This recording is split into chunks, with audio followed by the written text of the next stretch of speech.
দেহ সাধনায় সিদ্ধি লাভ করে দেহ সম্পর্কে চেনা যায় জানা যায়।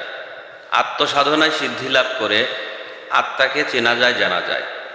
পৃথিবীতে অনেক সাধককে দেখলাম, কেউ কি কোনো আত্মায় সিদ্ধি লাভ করে তার আত্মার পরিচয় দিয়েছেন। যতক্ষণ পর্যন্ত কোনো মানুষ স্বীয় আত্মায় আত্মবান হতে না পারবে, ততক্ষণ পর্যন্ত তার নিজস্ব কোনো জ্ঞান থাকবে না। যখন সে স্বীয় আত্মায় আত্মবান হবে, তখন সেই জ্ঞান দ্বারা, সেই আলো দ্বারা সে পৃথিবীতে প্রকাশ করবে।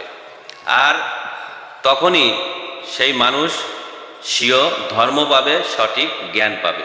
এছাড়া যত সাধক আছে, গুরু আছে, আমি মনে করব সমস্ত গুরু বা সাধক পরের জ্ঞান নিয়ে এই সমালোচনা করে, তাদের নিজস্ব কোনো জ্ঞান নাই। নিজস্ব জ্ঞান তখনই হয় যখন সে নিজে একটি আত্মায় আত্মবান হয় বা নিজে তার স্বীয় আত্মায় সাধনায় সিদ্ধি লাভ করে। এটাই মহাসত্য।